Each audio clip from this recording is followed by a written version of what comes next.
Wednesday, October the 4th, 2017, to you. Perhaps one of the most memorable scenes in cinema's history was the one in which Neo, personified by Mr. Keanu Reeves, tucked in order to dodge the bullet shot at him by the villain, Agent Smith.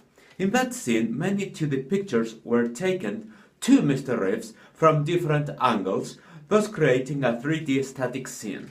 Amongst many others, this is a reason why Matrix is still an unforgettable movie.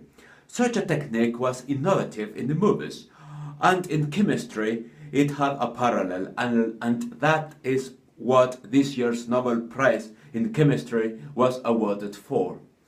The Royal Swedish Academy of Sciences decided to award the prize to Swiss professor Jacques Dubochet of the University of Lausanne, Switzerland, German professor Joachim Frank, Columbia University, New York, USA, and British professor Richard Henderson, MRC Laboratory of Molecular Biology, Cambridge, United Kingdom, for developing cryo-electron microscopy for the high-resolution structure determination of biomolecules in solution.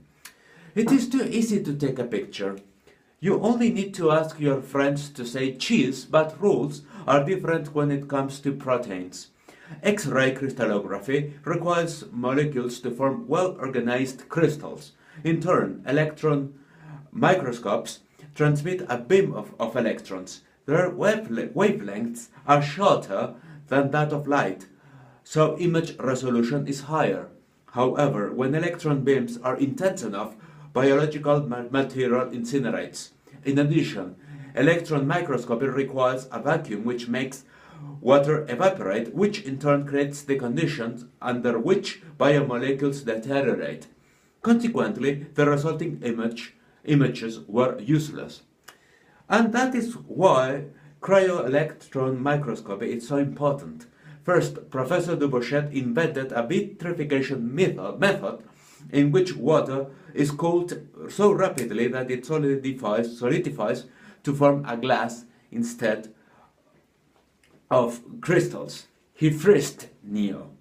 For his part, Professor Frank developed a mathematical model through which 2D images of similar proteins relates to each other, and based on this, a 3D image is created, just like the aforementioned scene. Finally, Professor Henderson proved by his research work with bacteriorhodopsin protein that cryo-EM could provide images as detailed as those generated using X-ray crystallography. Cryo-EM's usefulness must not be underestimated. A lot of biomolecules, viruses, and proteins can now be observed thanks to this new technology. It is the opposite to Thomas, John chapter 20, verse 25. This year's laureates could see after believing many years. Dear protein friends, say cheese! The world is still on.